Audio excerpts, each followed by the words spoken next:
Assalamualaikum warahmatullahi wabarakatuh. Bismillahirrahmanirrahim. Innal hamdalillah nahmaduhu wa nasta'inuhu wa nastaghfiruh wa na'udzu billahi min shururi anfusina wa sayyiati a'malina. Man yahdihillahu fala mudilla lahu wa man yudlil fala hadiya lahu. وأشهد أن لا إله إلا الله وحده لا شريك له وأشهد أن محمدا عبده ورسوله. يا أيها الذين آمنوا اتقوا الله حق تقاته ولا تموتن إلا وأنتم مسلمون. يا أيها الناس اتقوا ربكم الذي خلقكم من نفس واحدة وخلق منها زوجها وبث منهما رجالا كثيرا ونساء واتقوا الله الذي تساءلون به والأرحام إن الله كان عليكم رقيبا. يا أيها الذين آمنوا اتقوا الله وقولوا قولا سديدا يصلح لكم أعمالكم ويغفر لكم ذنوبكم ومن يطع الله ورسوله فقد فاز فوزا عظيما. أما بعد فإن أصدق الحديث كتاب الله وأحسن الهدي هدي محمد صلى الله عليه وعلى آله وسلم وشر الأمور محدثاتها وكل محدثة بدعة وكل بدعة ضلالة وكل ضلالة في النار. Alhamdulillah, kita bersyukur pada Allah Subhanahu wa ta'ala pada hari ini, hari Jumat, hari yang paling mulia di dalam sepekan hari rayanya kaum muslimin setiap pekannya, 7 Dzulhijjah 1445 Hijriah, bertepatan dengan 14 Juni 2024. Kita kembali dimudahkan oleh Allah Subhanahu wa ta'ala untuk duduk bersama mengkaji kitab Min Usuli Aqidati Ahli Sunnati wal Jamaah, prinsip-prinsip akidah Ahlu Sunnah wal Jamaah, yang ditulis oleh Fadilat Syekh Saleh bin Fauzan bin Abdullah Al-Fauzan hafizahullahu ta'ala. Salawat dan salam semoga selalu Allah berikan kepada Nabi kita Muhammad sallallahu alaihi wa ala alihi wasallam, pada keluarga beliau, para sahabat, serta orang-orang yang mengikuti beliau sampai hari kiamat kelak. Dengan nama-nama Allah yang husna dan sifat-sifatnya yang ulia, kita berdoa, Allahumma inna nas'aluka ilman nafi'an wa rizqan tayyiban wa amalan mutaqabbala. Allahumma amin. Ahibati, akhawati al-muslimat al-karimat, afanillah wa iyyakum, saudari-saudari muslimah yang saya muliakan karena Allah. Semoga Allah Subhanahu wa ta'ala memberikan afiat kepada kita di dunia dan di akhirat. Pada kesempatan kali ini kita membahas tentang al-aslut tasi', prinsip dasar yang ke-9 dari prinsip-prinsip dasar akidah Ahlu Sunnah wal Jamaah. Dan di dalam kitab ini adalah prinsip dasar yang terakhir, yaitu penulis mengatakan ittiba'u ma ja'a fi kitabillahi aw sunnati rasulih sallallahu alaihi wasallam batinan wa zahiran, yang artinya yaitu di antara prinsip Ahlu Sunnah wal Jamaah adalah di dalam berdalil selalu mengikuti apa-apa yang datang dari Al-Quran dan Sunnah Rasul Sallallahu Alaihi Wasallam, baik secara lahir maupun batin. Dan kemudian penulis mengatakan wattiba'u ma kana 'alaiha as-sahabatu minal muhajirin wal ansar umuman wattiba'u al-khulafa'ir rasyidin khususan haitsu awsa an-nabiy sallallahu alaihi wasallam bidzalika fi qawlihi sallallahu alaihi wasallam 'alaikum bisunnati wa sunnatil khulafa'ir rasyidin. Silakan Ibu.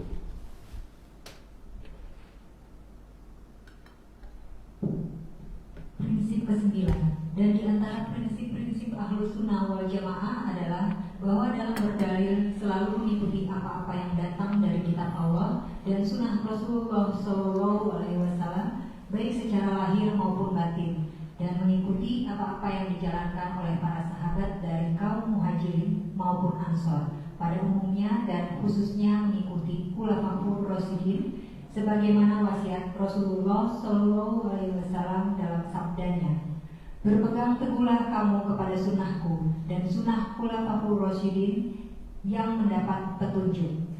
Dan Ahlus Sunnah wal Jamaah tidak mendahulukan perkataan siapapun atas firman Allah dan sabda Rasulullah SAW. Oleh karena itu mereka dinamakan Ahlus Sunnah Ahlu Kitab was Sunnah. Baik.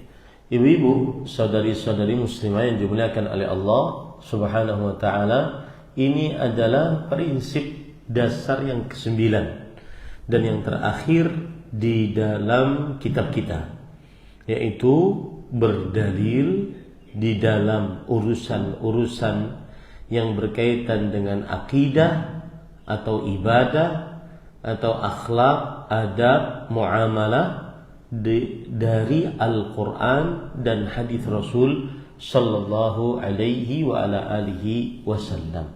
Selalu ingat itu. Ini prinsip yang mana tidak ada diskusi di dalamnya. Karena arti prinsip di sini adalah sebuah keyakinan. Prinsip yaitu keyakinan yang kokoh bahwa dalam urusan akidah, ibadah, muamalah, adab dan akhlak senantiasa bersandar kepada dalil dari Al-Quran dan hadis Rasul sallallahu alaihi wasallam. Dan dalil yang menunjukkan akan prinsip ini, yaitu bahwa kita beragama harus berdasarkan Al-Quran dan hadis, adalah surat Ali Imran ayat 103. Allah Subhanahu wa taala berfirman, wa'tasimu bihablillahi jami'an. Yang artinya berpegang teguhlah kalian seluruhnya dengan tali Allah. Surat Ali Imran ayat 103.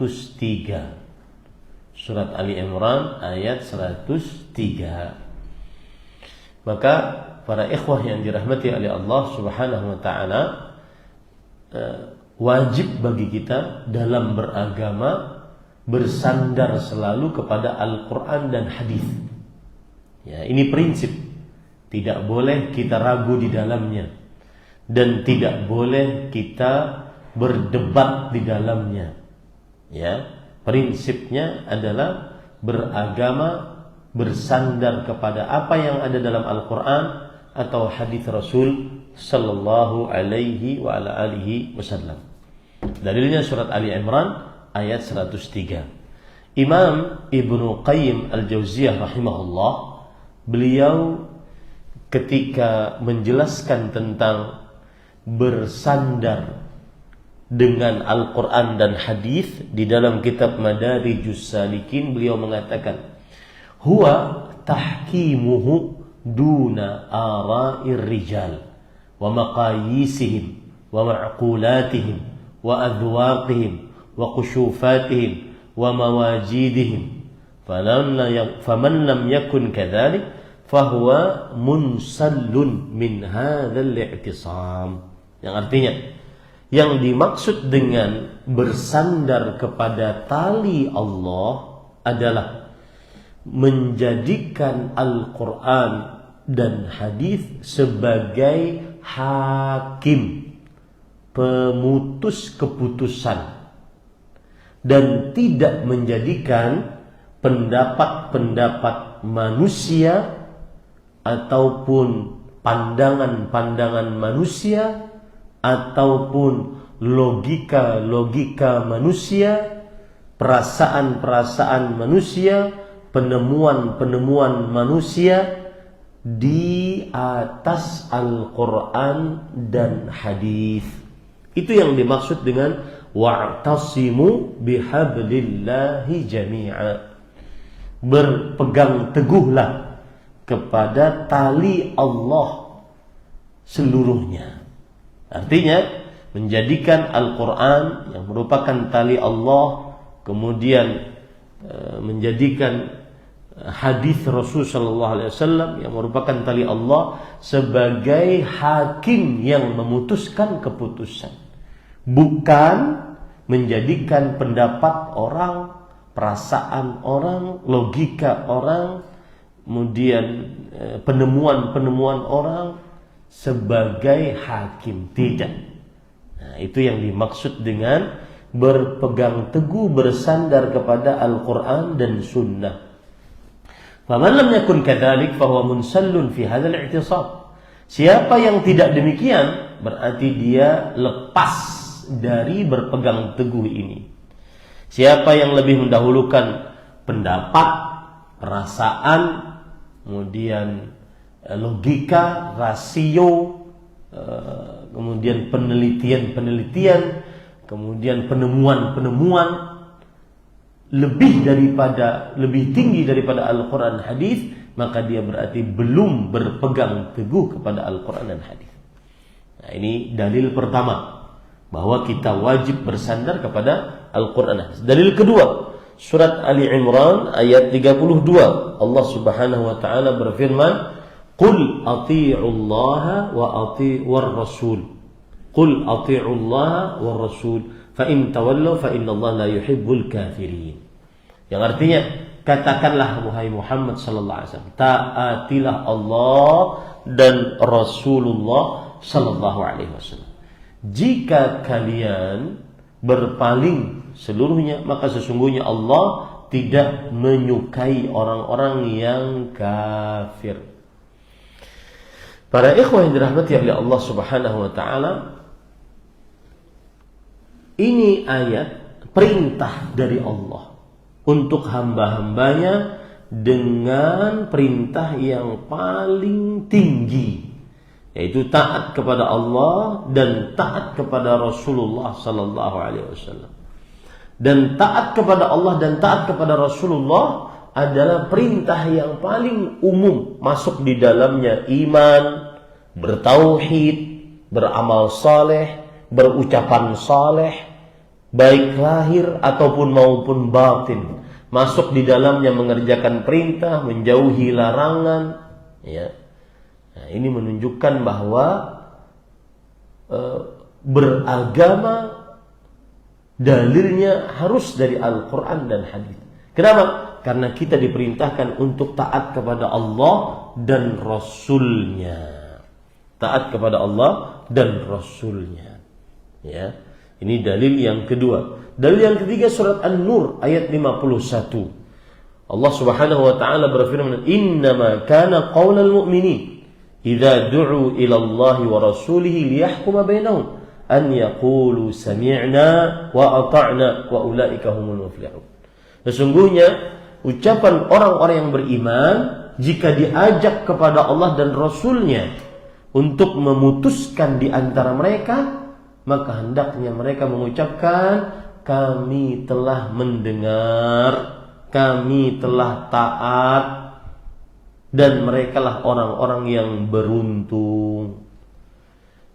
Beginilah sifat sebenarnya orang-orang beriman, yaitu apabila diajak kepada Allah dan Rasulnya, kepada Al-Quran dan hadis, maka mereka akan mengatakan sami'na, kami telah mendengar hukum Allah dan Rasulnya, wa ata'na, dan kami menjawab hukum Allah dan Rasulnya, kami taat patuh kepada hukum Allah dan Rasulnya.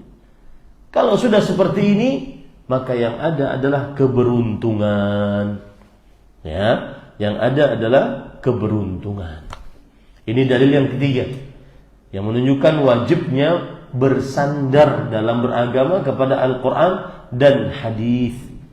Kemudian yang keempat, surah An-Nisa ayat 59. An-Nisa ayat 59. Allah Subhanahu wa taala berfirman, "Ya ayyuhalladzina amanu athi'ullaha wa athi'ur rasula wa ulil amri minkum. Fa in tanaza'tum fi syai'in farudduhu ila Allahi war rasul in kuntum tu'minuna billahi wal yawmil akhir dzalika khairun wa ahsanu ta'wila." Wahai orang-orang yang beriman, taatilah Allah, taatilah Rasulullah dan pemimpin-pemimpin dari kalian. Jika kalian berselisih di dalam sesuatu, maka kembalikanlah kepada Allah dan Rasulnya. Imam Al-Qurtubi mengatakan, ruddu dzalikal hukma ila kitabillah atau ila rasulihi bis-su'ali fi hayatihi atau bin nadhari fi sunnatihi ba'da wafatihi sallallahu alaihi wasallam. Kalau sedang berselisih, maka kembalikan hukum tersebut kepada Al-Quran, kepada Rasulullah dengan bertanya kepada Rasulullah SAW saat masih hidup, atau dengan melihat kepada sunnah Rasul SAW setelah wafatnya. Nah, begitu cara seseorang bersandar kepada Al-Quran dan hadis Rasul sallallahu alaihi wa ala alihi wasallam. Kemudian para ikhwan yang dirahmati oleh Allah Subhanahu wa taala, ada sebagian yang berpendapat bagaimana kita bisa bersandar kepada Al-Quran dan hadis saja, sedangkan kita orang Indonesia tidak baca Al-Quran saja masih terbata-bata, apalagi sampai memahaminya. Kita orang Indonesia, bukan orang Arab, membaca hadis saja terbata-bata, apalagi sampai memahaminya. Maka mereka mengatakan ajakan kembali kepada Al-Quran dan Sunnah ini menyesatkan umat. Nah, ini perkataan atau pernyataan terbantahkan dengan apa yang sudah kita sebutkan dari dalil-dalil tadi. Ya, dari dalil-dalil tadi. Bahwa kita diperintahkan untuk mengembalikan kepada Al-Quran dan Sunnah. Ya, lalu alasan Anda bahwa tidak bisa Al-Quran dan Sunnah dipahami sendiri, maka jawabannya memang benar. Tidak bisa kita memahaminya sendiri. Makanya harus dengan pemahaman yang benar, dan pemahaman yang benar adalah yang sesuai dengan petunjuk Nabi, yang berdasarkan pemahaman yang benar, berdasarkan para sahabat Nabi radhiyallahu anhum. Jadi sungguh tuduhan yang buruk, fitnah yang keji kepada dakwah sunnah yang menyatakan bahwa ajakan kembali kepada Al-Quran dan Sunnah menyesatkan umat. Bagaimana bisa orang memahami Al-Quran dan Sunnah tanpa pemahaman para ulama? Maka kita katakan tidak ada yang mengajak orang untuk tidak memakai pemahamannya para ulama. Cuma pemahaman para ulama itu adalah untuk memahami Al-Quran dan hadis. Al-Quran dan hadis adalah dalil utama. Makanya ada istilah, catat istilahnya baik-baik. Qaulul alim yustadallu bihi, yustadallu lahu. Qaulul alim yustadallu lahu wala yustadallu bihi, wala yustadallu bihi. Artinya bahasa Indonesia, ucapan seorang alim dicarikan dalil atasnya, dan ucapan seorang alim tidak dapat dijadikan dalil dengannya. Gitu ya Bu ya. Saya ulangi Bu. Ini bisa saya tulis mungkin ya, biar ibu jelas.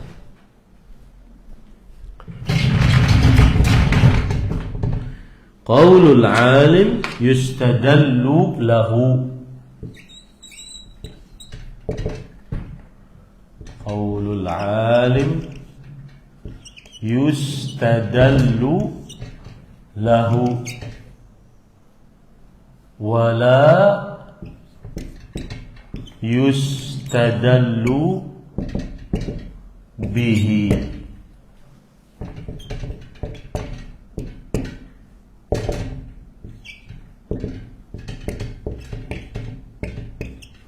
Wala yustadallu bihi. Artinya ucapan seorang alim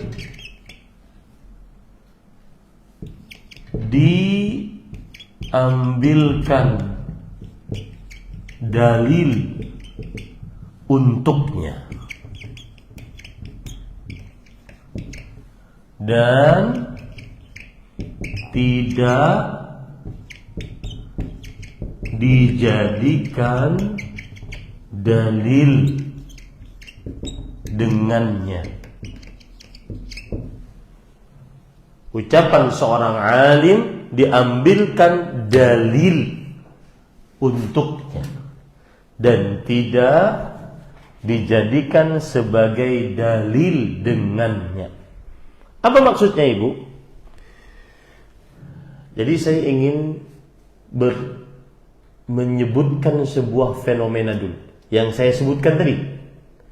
Sebagian orang menuduh dengan tuduhan keji dakwah sunnah ini. Dakwah sunnah mengajak kepada Al-Quran dan hadis. Ya, sebagaimana ayat yang sudah kita sebutkan tadi. Mengajak kepada Al-Quran dan hadis, menjadikan Al-Quran dan hadis sebagai hakim pemutus keputusan. Oke, sebagai pemutus keputusan. Nah, ada orang-orang yang tidak bertanggung jawab, bahkan ini selevelnya para pendakwah, mengatakan ajakan kembali kepada Al-Quran dan Sunnah itu menyesatkan umat. Kenapa?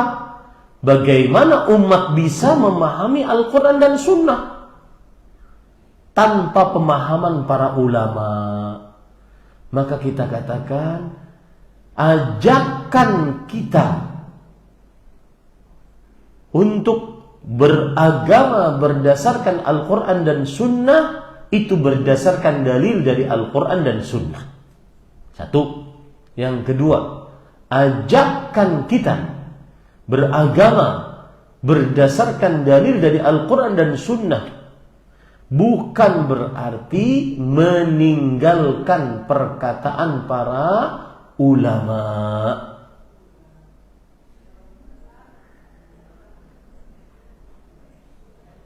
Yang pertama, ajakan kita kembali kepada Al-Quran dan Sunnah itu berdasarkan Al-Quran dan Sunnah. Satu. Yang kedua, ajakan kita untuk kembali kepada Al-Quran dan Sunnah bukan berarti meninggalkan perkataan para ulama. Karena Al-Quran dan Sunnah tidak dapat dipahami kecuali melalui perkataan para ulama.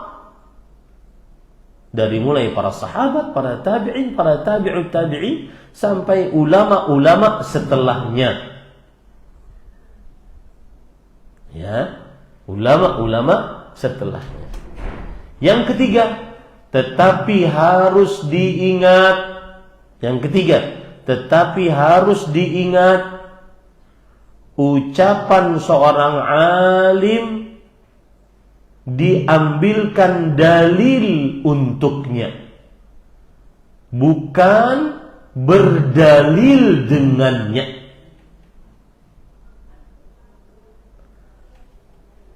Tetapi ingat, ucapan seorang alim diambilkan dalil untuknya.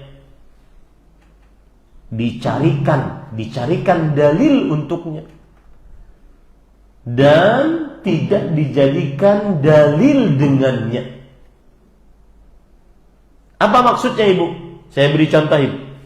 Perhatikan baik-baik agar bisa dipahami. Allah Subhanahu wa ta'ala berfirman di dalam Al-Quran, Ya ayyuhalladzina amanu ati'u Allah wa ati'u Rasul wa ulil amri minkum.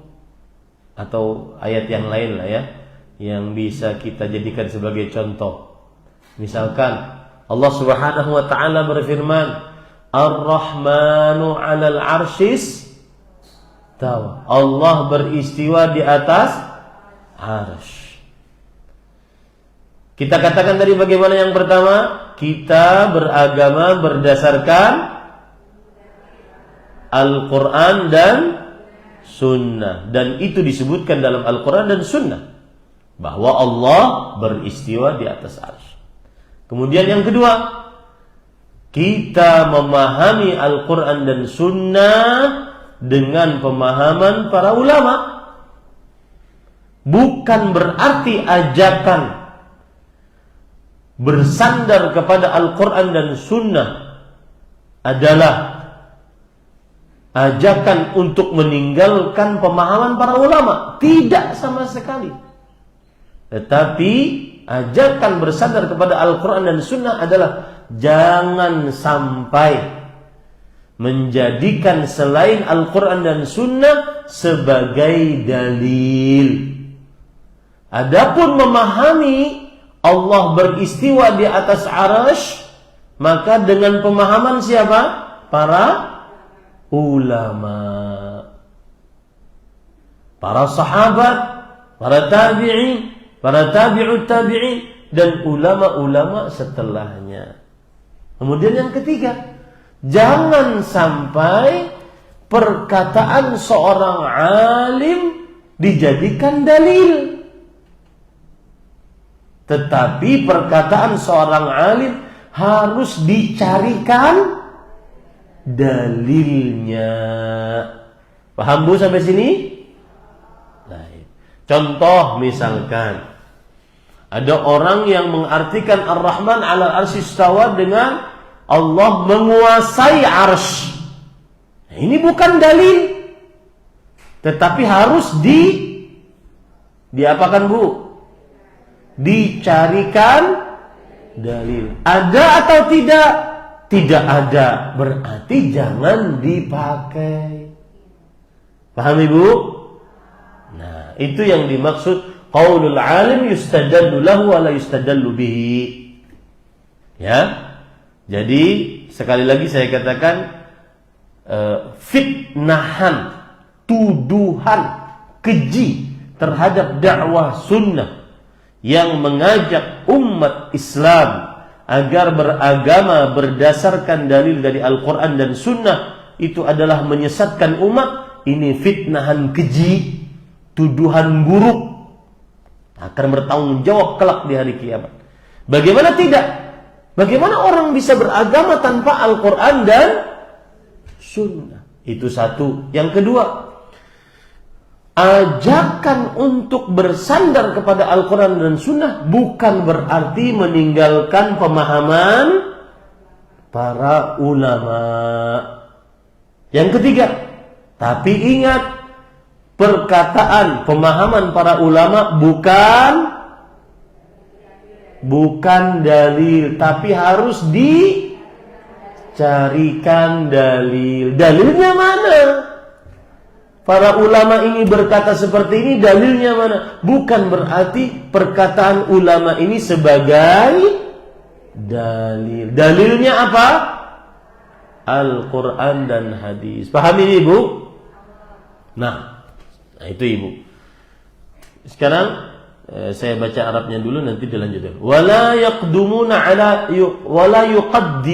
ala kalamillah wa kalami rasulih sallallahu alaihi wasallam kalama ahadin minan nas. Walihada summu ahlal kitabi was sunnah.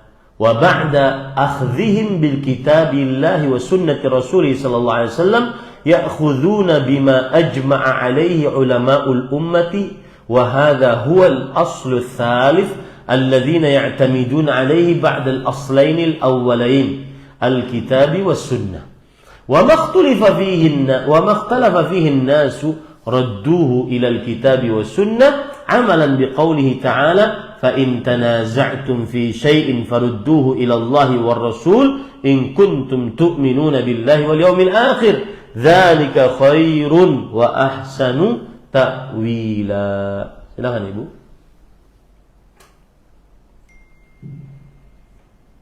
Ahlus sunnah tidak meyakini adanya kemaksuman atau terpelihara dari berbuat dosa seseorang.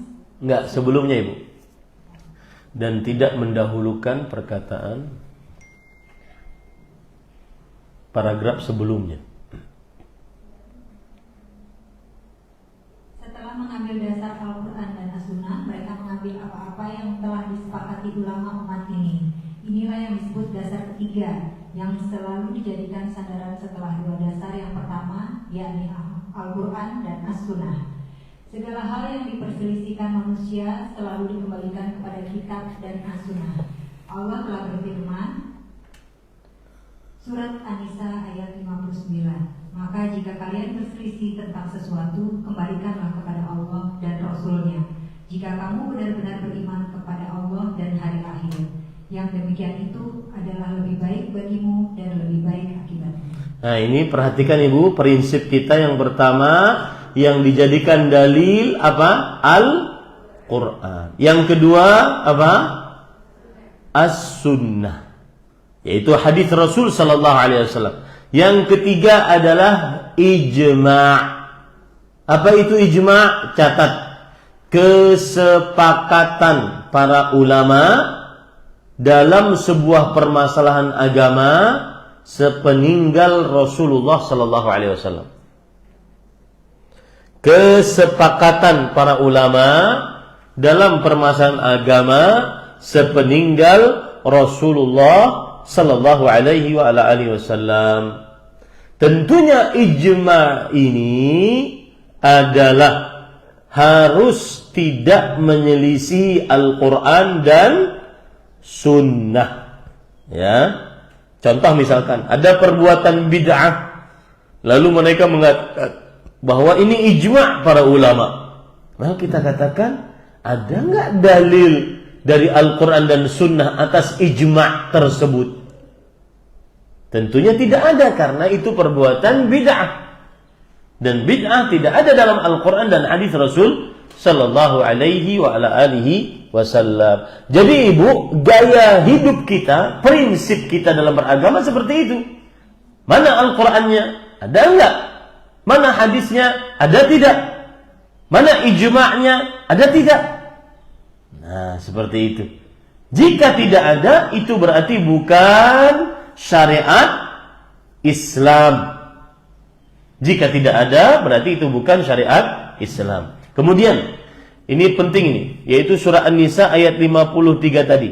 Allah Subhanahu wa ta'ala 59 tadi. Allah Subhanahu wa ta'ala berfirman, jika kalian berselisih di dalam sesuatu, maka kembalikanlah kepada Al-Quran, kepada Allah dan Rasulnya, yaitu Al-Quran dan hadis.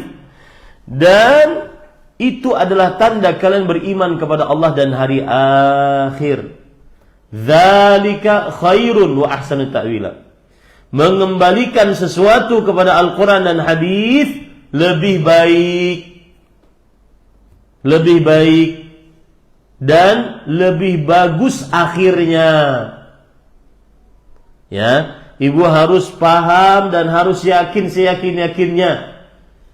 Segala sesuatu yang dikembalikan kepada Al-Quran dan hadis pasti baik. Meskipun secara hitungan kita dunianya dapat sedikit. Secara hitungan matematik dagang dunianya dapat sedikit. Tapi pasti datang keberkahan karena mendahulukan Al-Quran dan Sunnah. Begitu ya Bu ya. Mendahulukan Al-Quran dan Sunnah. Nah, itu ibu-ibu, saudari-saudari muslimah. Contoh misalkan pendidikan anak. Anak disekolahkan ke sekolahan yang mengenal agama. Mungkin berat, apalagi kelas-kelas pertama, kelas 7, kelas 1 SMP, kelas 2, ya. Kelas 3 mungkin sudah betah, dia sudah biasa karena sudah jadi kakak kelas. Berat lagi ketika sudah kelas 1, SMA, kelas 2, karena ada suasana baru, ada pubertas di dalam dirinya, berat lagi dia. Tapi ketika kita bersabar dengan Al-Quran dan Sunnah, pasti dzalika khair wa ahsanu ta'wila. Pasti itu baik dan akibatnya juga akan bagus. Itu selalu ibu pegang prinsip itu. Yang berdasarkan Al-Quran dan Sunnah, meskipun terlihat susah di dunia, sulit mengerjakannya, pasti mendatangkan kebaikan. Ya, pasti mendatangkan kebaikan. Dengan sekali lagi saya ingatkan bahwa ajakan kembali kepada Al-Quran dan Sunnah bukan ajakan meninggalkan perkataan para ulama.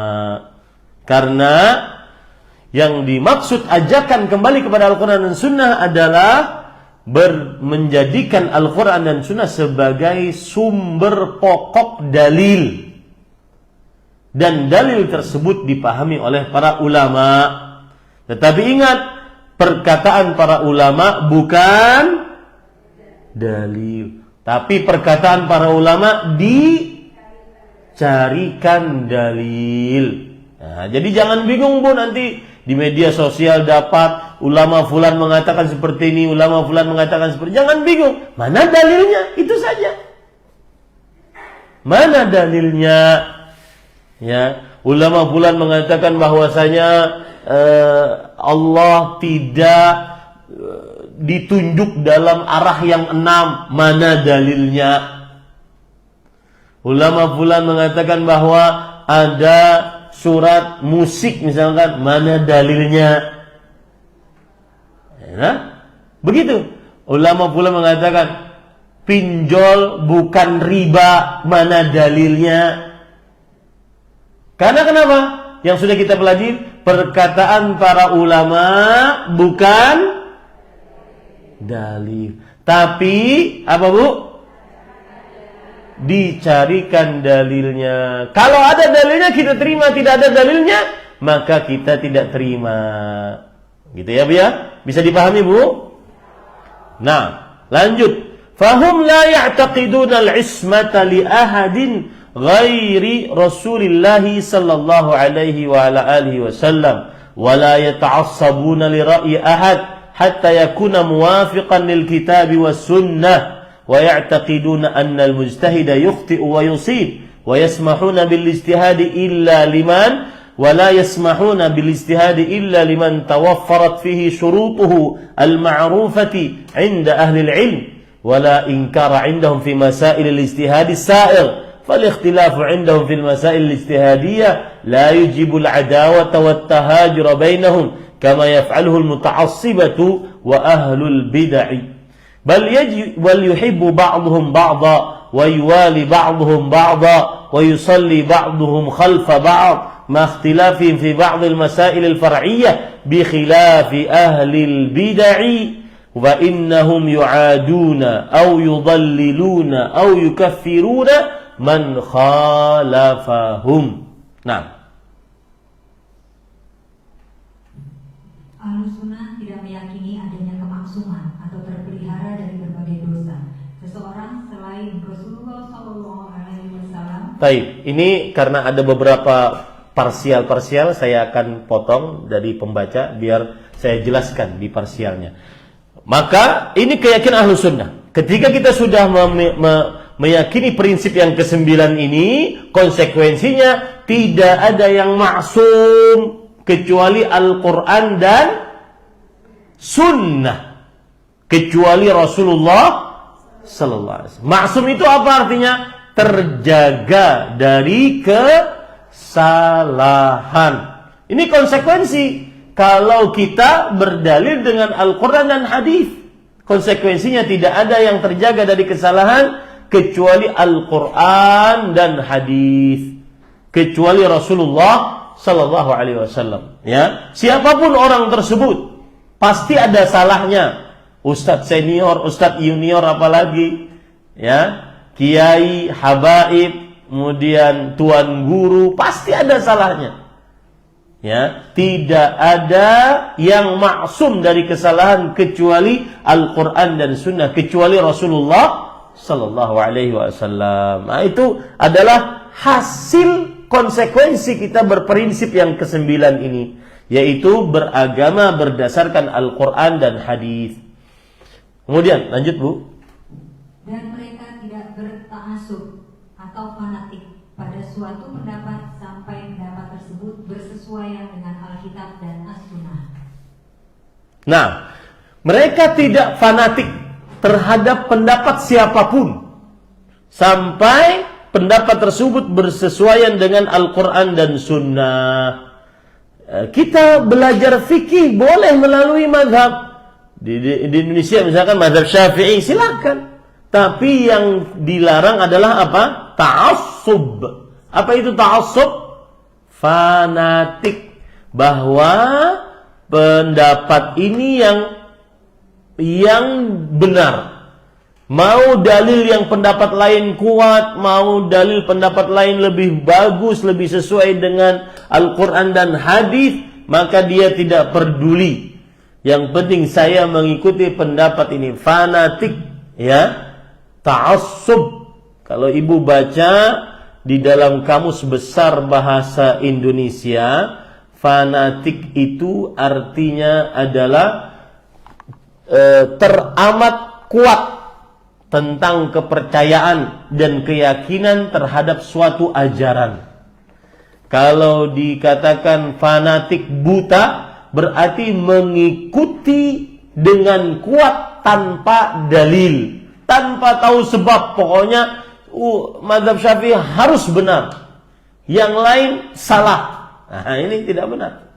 Ya, mau dia sesuai dengan Al-Quran, mau hadisnya lemah, hadisnya tidak lemah, maka dia tidak peduli. Yang penting saya mazhab Syafi'i misalkan, yang penting saya mazhab Hanafi misalkan. Nah, ini namanya ta'assub, fanatik mazhab. Ya, tidak diperbolehkan. Nah, lanjut. Mereka meyakini bahwa mujtahid itu tidak bisa salah dan benar dalam ijtihadnya. Nah, ini salah Bu terjemahannya. Mereka meyakini bahwa mereka di sini kembali kepada siapa coba Bu? Ayo tebak. Mereka di sini kembali kepada siapa? Ahlus Sunnah wal Jamaah. Mereka Ahlus Sunnah wal Jamaah meyakini. Coba ibu baca terjemahannya. Mereka meyakini bahwa mujtahid itu bisa salah dan benar dalam ijtihadnya. Ya, mereka meyakini bahwa mujtahid itu bisa salah, bisa benar. Nah, itu baru terjemahan yang benar. Mereka meyakini bahwa mujtahid. Apa itu mujtahid Bu? Catat Bu. Mujtahid adalah seorang yang sampai kepada derajat mencari hukum berdasarkan ilmu yang dimilikinya.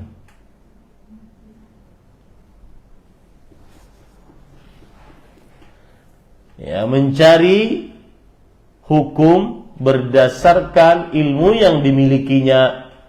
Seorang yang berhak untuk mencari hukum berdasarkan ilmu yang dimilikinya, itu disebut dengan mujtahid.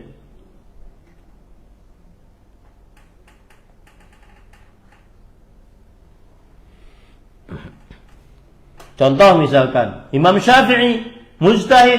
Kenapa? Karena benar-benar alim, tahu ilmu bahasa, tahu ilmu hadis, tahu ilmu fikih, tahu ilmu tafsir, tahu ilmu sejarah, benar-benar alim, ya, akhirnya berhak untuk menentukan hukum ini halal, hukum ini haram, ya. Tetapi ingat, mujtahid bisa salah, bisa benar, ya. Mujtahid bisa salah, bisa benar. Itu keyakinan Ahlussunnah wal Jamaah. Kenapa? Karena tidak ada yang maksum, terjaga dari kesalahan kecuali siapa?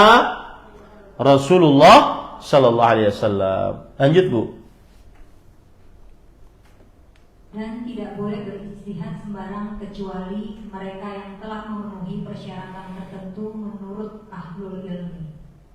Nah, dan persyaratan-persyaratan ijtihad itu ada dibicarakan di dalam ilmu usulul fikih. Ya, Ibu ya. Persyaratan-persyaratan ijtihad ada di dalam ilmu usulul fikih.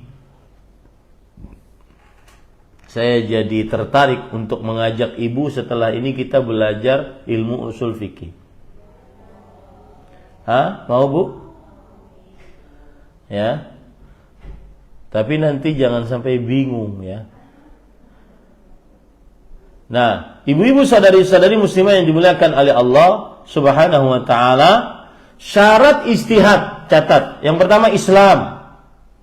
Yang kedua berakal. Yang ketiga baligh.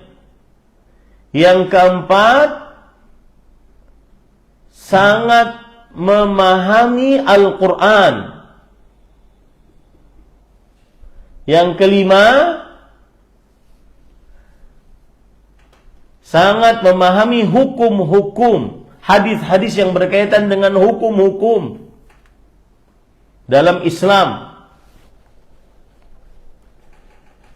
Hadis-hadis, sangat memahami hadis-hadis yang berkaitan dengan hukum-hukum dalam Islam. Yang keenam, mengetahui ijma' para ulama. Yang ketujuh, mengetahui hukum qiyas.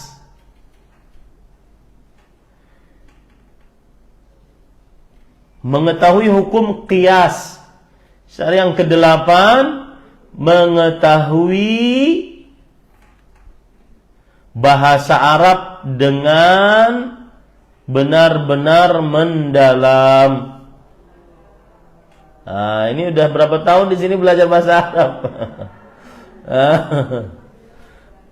Ya. Kemudian yang kesembilan, mengetahui hukum nasakh dan mansukh.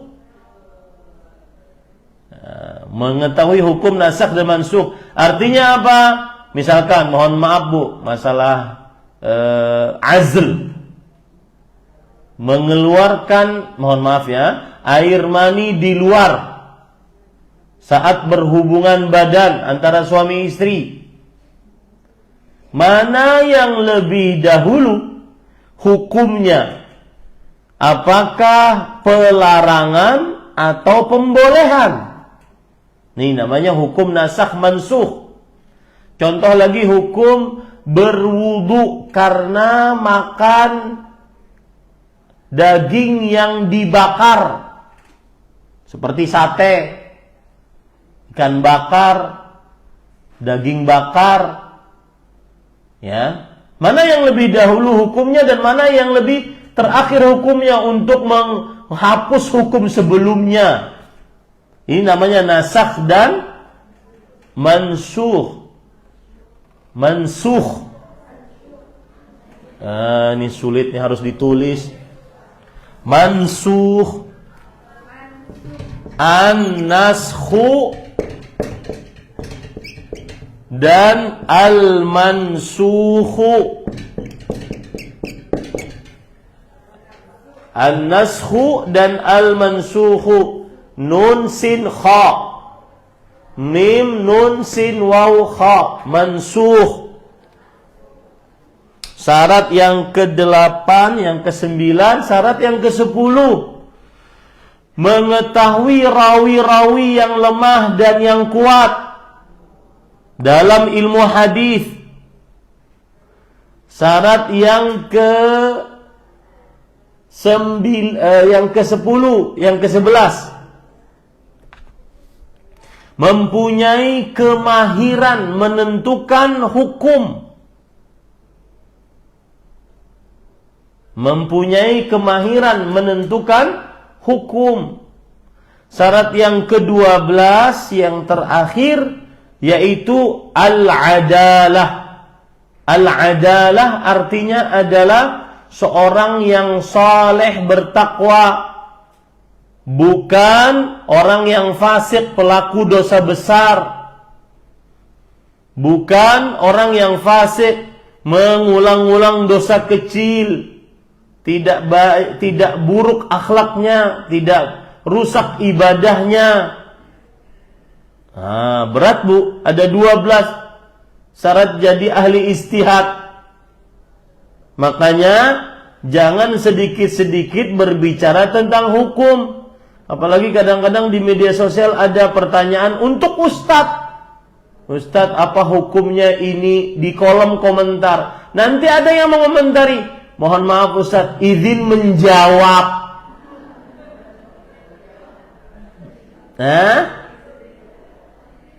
Izin menjawab. Ini nanti takutnya sudah sok-sok jadi ahli apa bu? Ijtihad. Ya, memang jari lebih cepat daripada lisan tuh. Kadang-kadang ya. Jadi harus tahu diri. Sudah terkumpul belum 12 ini? Alhamdulillah ngaku. Ya, ini ibu-ibu, saudari-saudari muslimah. Nah, itu syarat-syarat ijtihad. Lanjut, Bu. Perbedaan di antara mereka dalam masalah ijtihad tidak boleh mengharuskan adanya permusuhan dan saling memutuskan hubungan di antara mereka, sebagaimana yang dilakukan oleh orang-orang yang tanasub atau fanatik dan ahli bid'ah. Sungguh mereka tetap mentolerir perbedaan yang wajar. Bahkan mereka tetap saling mencinta, loyal satu sama lain. Sebagian mereka tetap sholat di belakang yang lain, betapapun ada perbedaan masalah fikih di antara mereka. Sedang ahli bid'ah memusuhi, mengkafirkan dan menghukumi sesat kepada setiap orang yang menyimpang dari golongan mereka. Nah, ini perhatikan baik-baik. Contohnya, perbedaan pendapat tidak menyebabkan permusuhan, penyesatan, pengkafiran. Ini akidah Ahlussunnah wal Jamaah. Cuma kadang-kadang kita ini tertuduh suka mengkafirkan, suka menyesatkan. Tapi biarkan Allah yang mengatur semuanya. Tidak perlu dijawab. Dan saya pesan kepada ibu-ibu yang hadir di majelis ini, yang punya permasalahan, jika ingin ditolong oleh Allah, biarkan Allah yang menolong. Jangan menolong diri sendiri. Sebagian manusia kalau sudah punya masalah, dia stres. Kenapa? Karena dia ingin nolong diri sendiri. Nah, sama seperti ini ibu-ibu, saudari-saudari muslimah. Di dalam permasalahan ijtihadiyah, maka tidak mengkafirkan, menyesatkan, mengkufurkan satu dengan yang lainnya. Saya beri contoh. Ini contoh nyata. Kebetulan dekat musim haji. Mudah-mudahan tahun depan kita bisa berhaji. Ya. Baik, ibu-ibu, saudari-saudari muslimah. Nah, contohnya di Mina, dari mulai tanggal 10, 11, 12, 13, Nabi Muhammad SAW, kalau kita melihat sunnahnya, beliau sholat di Mina 10, 11, 12, 13, sholatnya dalam keadaan qasar di waktunya, seperti sholat zuhur, asar, dan isya. Diqasar di waktunya. Zuhur 2 rakaat di waktunya, asar 2 rakaat di waktunya, dan isya 2 rakaat di waktunya. Maghrib dan subuh seperti biasa. Datang Utsman bin Affan ketika menjadi Amirul Mukminin, khalifah yang ketiga. Beliau dengan ijtihad beliau. Pantaskah Utsman bin Affan beristihad? Pantas, karena terkumpul 12 syarat tadi. Ya, beliau beristihad bahwa sholat di Mina sholatnya sempurna di waktunya. Abdullah bin Mas'ud radhiyallahu anhu, beliau tidak sependapat. Dan beliau tetap berpendapat bahwa sholat di Mina 2 rakaat. Tetapi Abdullah bin Mas'ud radhiyallahu anhu tetap sholat di belakang Utsman bin Affan.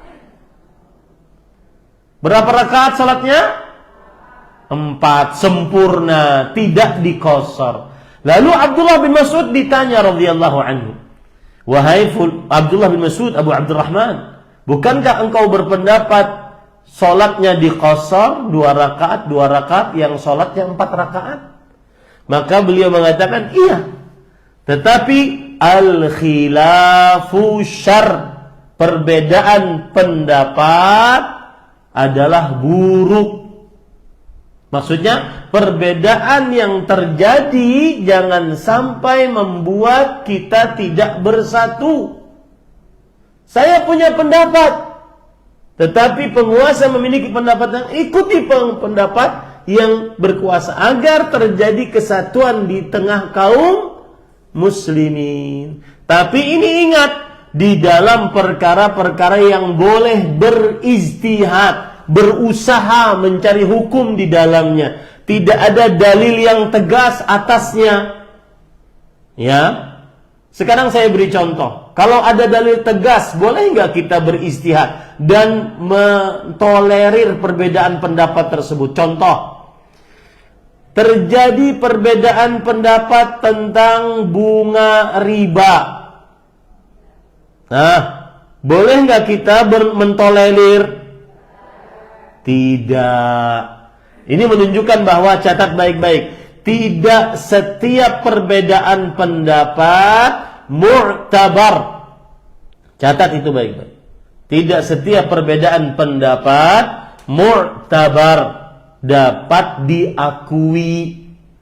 Laisa kullu khilafin jaa mu'tabaran, kata para ulama. Tidak setiap perbedaan pendapat itu dapat diakui. Ya. Ini pada ikhwan yang dirahmati oleh Allah. Kalau sudah ada dalil tegas, maka kita tidak beribadah dengan perbedaan pendapat. Kita beribadah berdasarkan apa? Dalil dari Al-Quran dan hadis Rasul Sallallahu Alaihi Wasallam. Yang boleh kita mentolerir adalah perbedaan-perbedaan pendapat dalam masalah ijtihad dia, yang ada dalilnya dan tegas dalilnya, tidak ada perbedaan pendapat yang ditolerir. Ya, demikian. Wallahu a'lam. Sekarang kita baca penutup al-khatimah. Thumma hum ma'a hadhihi al-usul allati marra dhikruha yatahallawna bi sifatin 'azimatin hiya min mukammilatil 'aqidah. ومن أعظم هذه الصفات أولا أنهم يأمرون بالمعروف وينهون عن المنكر على ما توجبه الشريعة عملا بقوله تعالى كنتم خير أمة أخرجت للناس تأمرون بالمعروف وتنهون عن المنكر وتؤمنون بالله وبقوله صلى الله عليه وسلم من رأى منكم منكرا فليغيره بيده فإن لم يستطع فبلسانه فإن لم يستطع فبقلبه وذلك أضعف الإيمان. Silakan Ibu. Penutup. Kemudian dengan adanya prinsip-prinsip yang telah dikemukakan di atas, mereka senantiasa berakhlak mulia sebagai pelengkap akidah yang diyakini. Di antara sifat-sifat yang agung itu adalah yang pertama, mereka beramar ma'ruf nahi mungkar seperti yang diwajibkan syariat dalam firman Allah berikut ini. Surat Ali Imran ayat 110. Jadikanlah kalian umat yang terbaik dan dilahirkan untuk manusia, beramar ma'ruf dan nahi mungkar, dan kalian beriman kepada Allah. Nah, lanjut. Lalu hadis Muslim 2/22 Syarah Nawawi. Barang siapa di antara kamu menyaksikan suatu kemungkaran, maka hendaklah ia merubahnya dengan tangannya. Apabila tidak mampu, maka rubahlah dengan lisannya, dan apabila tidak mampu, maka dengan hatinya. Dan yang demikian itulah selemah-lemahnya iman.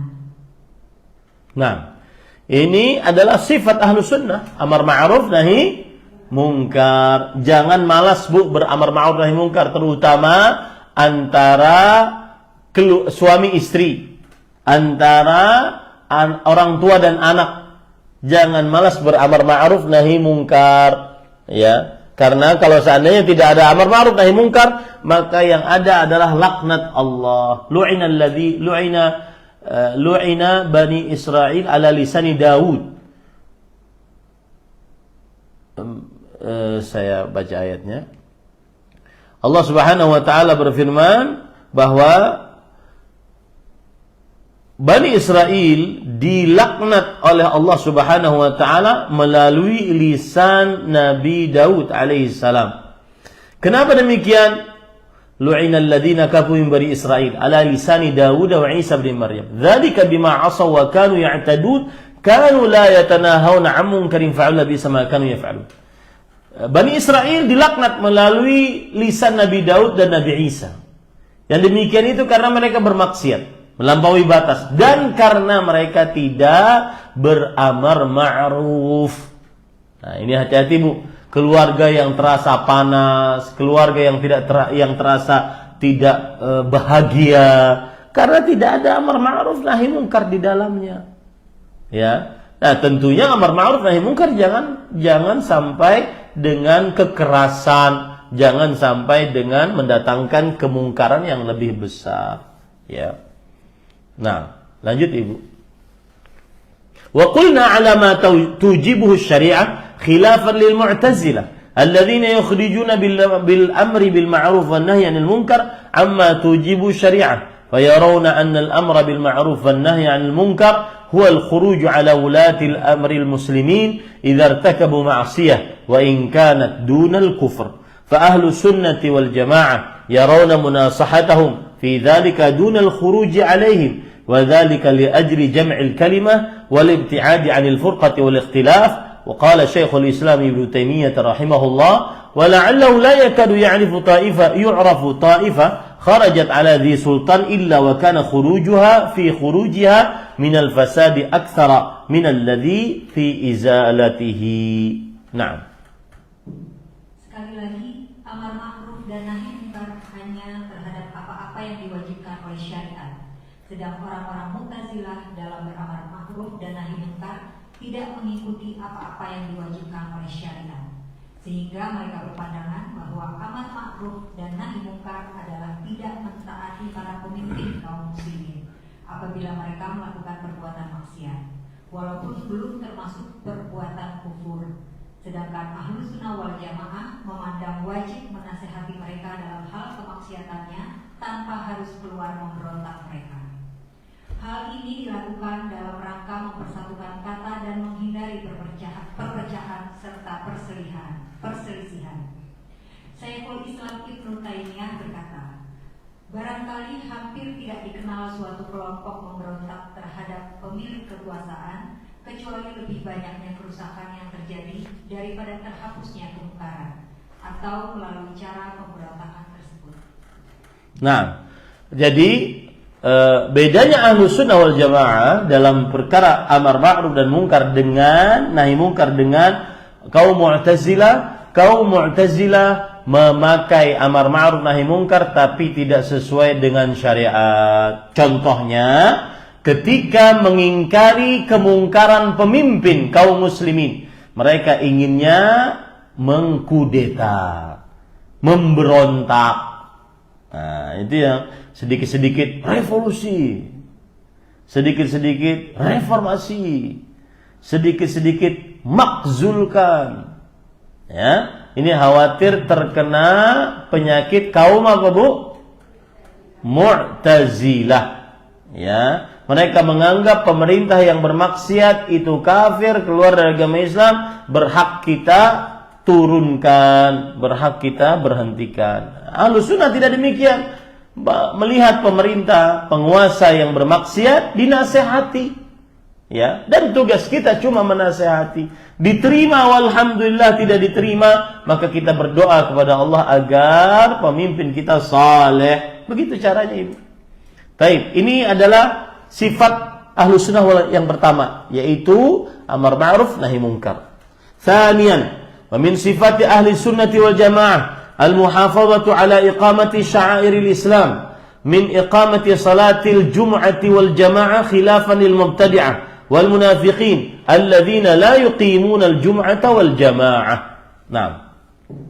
Yang kedua, Ahlussunnah wal Jamaah tetap menjaga tegaknya syiar Islam baik dengan menegakkan sholat Jumat dan sholat berjamaah sebagai pembeda terhadap kalangan ahli bid'ah dan orang-orang munafik yang tidak mendirikan sholat Jumat maupun sholat jamaah.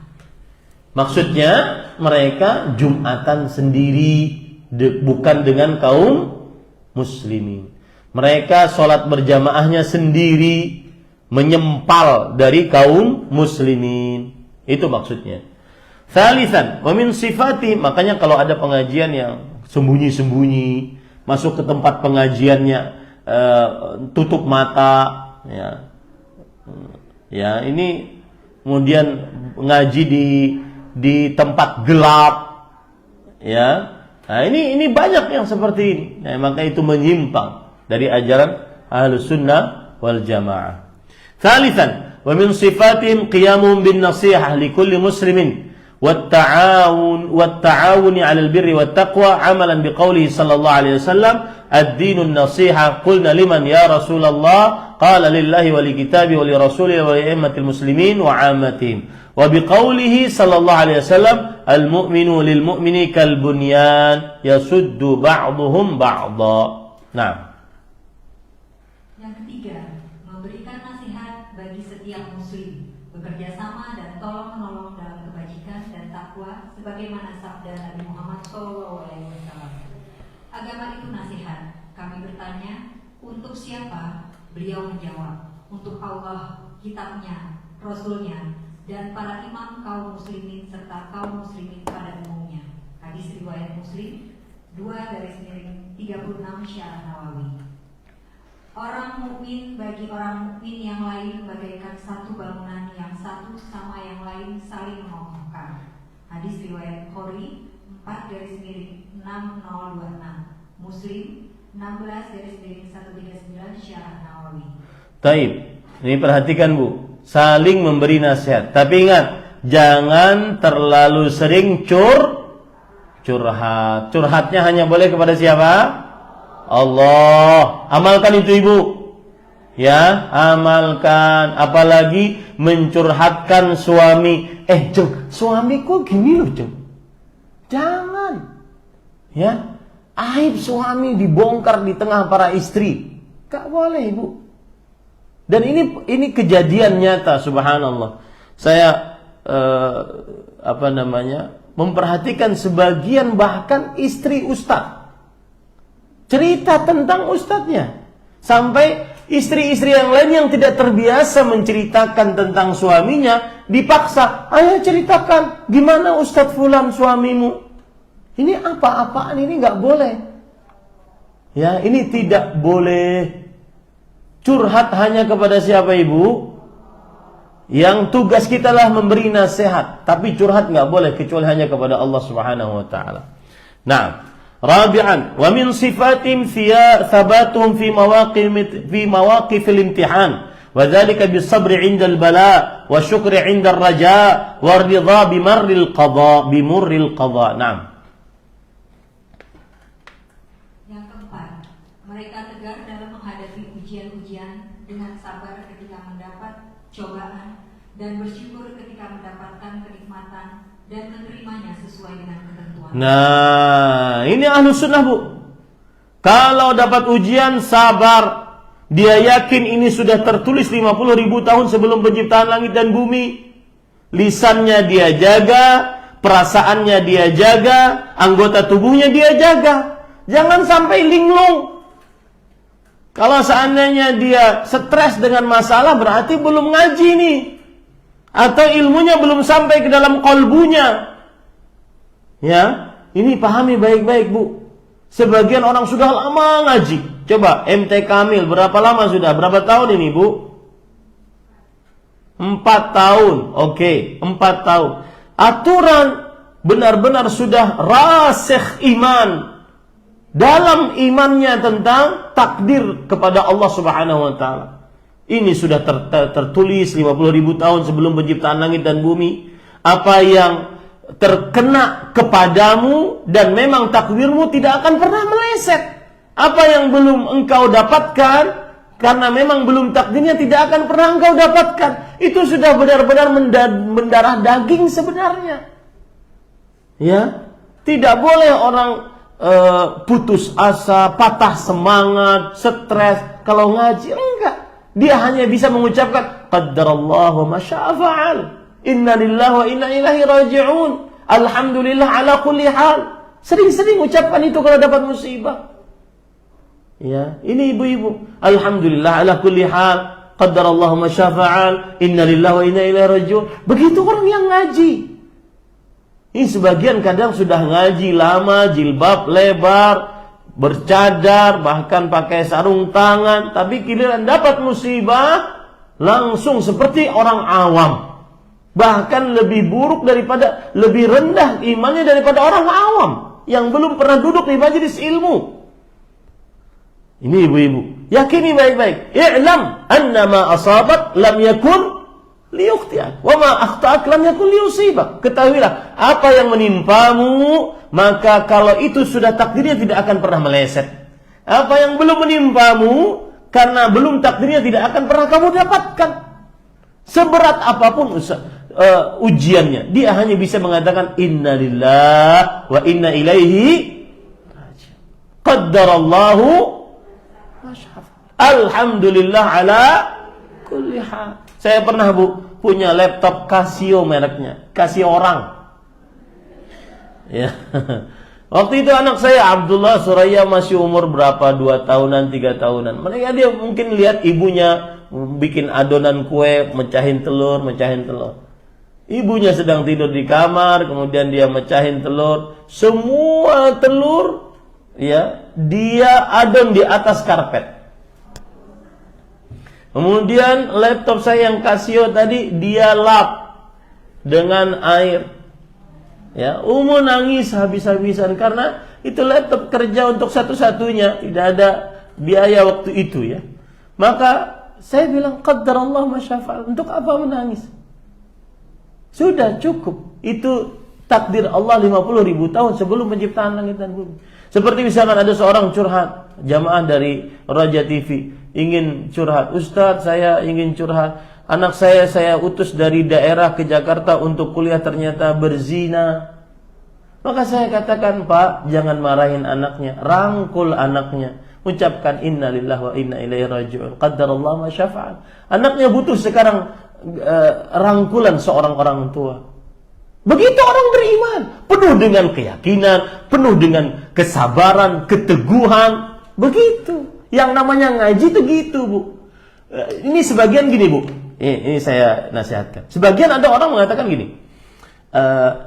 Kita alhamdulillah sudah tidak berdoa kepada orang yang sudah mati. Bagus. Lepas dari syirik besar. Bagus. Kita tidak percaya kepada dukun, tukang ramal, tukang sihir, tidak pakai jimat. Bagus. Tapi kadang-kadang pelajaran seperti itu membuat kita merasa akhirnya mempunyai kunci surga. Tetapi kapan ditimpa musibah, terutama perihal harta, tahta, kemudian perihal kenyamanan hidup, permasalahan keluarga, akhirnya putus asa. Ini ngaji belum dapat sampai ke dalam kalbu namanya. Orang yang benar-benar ngaji, dia akan benar-benar tunduk, patuh hanya kepada Allah. Di dalam ibadahnya atau di dalam musibahnya. Ya Allah. Saya terima ini musibah dari engkau. Inna lillahi wa inna ilaihi raji'un. Qaddarallahu ma syafa'al. Begitu yang benar-benar ngaji. Penuh dengan ketenangan jiwa, penuh dengan kenyamanan, kebahagiaan kalbu, bersandar hanya kepada Allah. Lihat Nabi Ibrahim alaihissalam, subhanallah. Saya barusan tadi malam nulis khutbah, judulnya Kekuatan Tauhid dari Kisah Ibrahim alaihissalam. Ketika beliau dilempar dengan pelontar yang besar ke dalam api yang besar, datang Jibril nawarin, alaka hajah? Ada minta hajat enggak engkau wahai Ibrahim? Perlu enggak engkau sekarang pertolongan? Aku siap nolongmu. Apa kata Nabi Ibrahim? Yang sudah ngaji tauhid nih, imamut tauhid, imamul hunafa. Amma ilaika fala. Adapun kepada engkau wahai Jibril makhluk enggak. Amma ilallahi fabala. Adapun kepada Allah, maka aku sangat perlu bantuan dan hajat. Maka saya pesan, sebesar apapun musibah yang kau dapati, permasalahan hidup yang kau dapati, jangan pernah ngeluh kepada makhluk. Hanya orang yang belum pernah ngaji tauhid yang ngeluh kepada makhluk. Sedikit-sedikit nulis status. Dan lebih parah lagi, sedikit-sedikit ada orang yang memperhatikan status orang. Wah ini nyinggung gua nih. Wah ini nyindir saya nih. Wah ini orang ngaji tauhid nggak begitu. Orang ngaji tauhid semuanya ya hayyu ya qayyum, wahai yang maha hidup, yang berdiri sendiri, bi rahmatika astaghith, dengan rahmatmu aku minta pertolongan. Aslih li sya'ni kullah, ya Allah perbaiki urusanku seluruhnya. Kadang-kadang kita tidak minta itu kepada Allah. Kadang-kadang kelakuan kita yang ingin ngurus diri kita sendiri. Fala takilni ila nafsi tarfata ain. Jangan sandarkan diriku kepada diriku walau sekejap mata. Begitu tauhid, ibu. Begitu yang sudah belajar prinsip akidah Ahlussunnah wal Jamaah. Makanya orang yang ahli tauhid, saya pernah dengar ceramah. Subhanallah kata syekh tersebut, orang yang ngaji tauhid itu orang yang paling bahagia di dunia. Dapat nikmat, alhamdulillah. Dapat musibah, innalillah. Selesai. Alhamdulillah ala kulli hal. Qaddarallahu ma syafa'al. Mau diapakan lagi? Anak berzina, anak bonceng orang perempuan. Innalillah wa inna ilaihi raji'un. Masih ada waktu untuk bertaubat. Kiamat belum datang. Matahari masih terbit dari timur, masih bisa diperbaiki, dan seterusnya. Orang ngaji tauhid paling tenang, paling bahagia, ibu. Nggak pernah sedih, ibu, orang ngaji tauhid. Walau sempit hidupnya. Lihat kaum Ansar. Yahsabuhumul jahilu annahum aghniya. Orang yang tidak tahu mengira orang Ansar itu adalah orang yang kaya. Padahal mereka pun miskin nolong orang muhajirin. Tapi mereka nggak pernah ngeluh kepada makhluk. Ini kita di zaman media sosial sering ngeluh. Sedikit terserempet, ngeluh. Kemudian tengkar dengan suami, ngeluh. Nulis status. Subhanallah, ibu-ibu, saudara-saudara muslim. Dan yang paling banyak itu adalah para perempuan. Jauhi, ibu. Biarkan, keluhkan nasib kita hanya kepada Allah. Seperti Nabi Ayub. Diusir dari kampungnya. Kemudian anak istrinya menjauh. Kemudian beliau mengatakan apa? Rabbi anni masyanad dur. Ya Allah, aku tertimpa musibah nih. Wa anta arhamur rahimin. Dan engkau maha pengasih dari seluruh yang mengasihi. Apakah Allah, coba ibu, sebagian, nih catat baik-baik perkataan saya, sebagian orang kadang-kadang terlalu berburuk sangka kepada Allah. Terlalu berburuk sangka kepada Allah. Allah nggak ngatur saya nih, Allah nggak ngasih saya kebaikan. Kita yang tidak bergantung kepada Allah, kita yang ngatur diri sendiri kita. Mana mau Allah mengurusnya kalau seandainya kita tidak minta diurus oleh Allah Subhanahu wa taala. Wallahi, Bu, ahli tauhid, ahli paling bahagia di dunia. Kenapa? Dapat nikmat, dia mengucapkan alhamdulillah. Dapat musibah, alhamdulillah ala kulli hal. Ketika berdosa, astaghfirullah, selesai urusan ibu. Jangan sesuatu dianggap sebagai hal yang paling besar, seakan-akan kiamat datang kemudian semuanya hancur. Enggak ya akhi. Enggak wahai ukhtiku. Tidak. Tidak sekejam itu Allah terhadap kita. Ar-Rahman Ar-Rahim. Ya, ini Bapak Ibu Saudara, ibu-ibu saudari-saudari muslimah yang dimuliakan oleh Allah. Kemudian khamisan wa min sifatin annahum yatahallawna bi makarimil akhlaq wa mahasinil a'mal wa birril walidain wa silatil arham wa husnil jiwar wa yanhauna 'anil fakhri wal khuyala wal baghi wal dhulm wa taraffu 'alan nas amalan biqaulihi ta'ala wa'budullaha wa la tusyriku bihi syai'an wa bil walidaini ihsana wa bidzil qurba wal yatama wal masakin wal jari dzil qurba wal jaril junubi was sahibi bil jambi wa ibnis sabil wa ma malakat aymanukum innallaha la yuhibbu man kana mukhtalan fakhura wa biqaulihi akmalul mu'minina imanan ahsanuhum khuluqan. Nah, yang kelima, bahwasanya mereka selalu berhak mulia.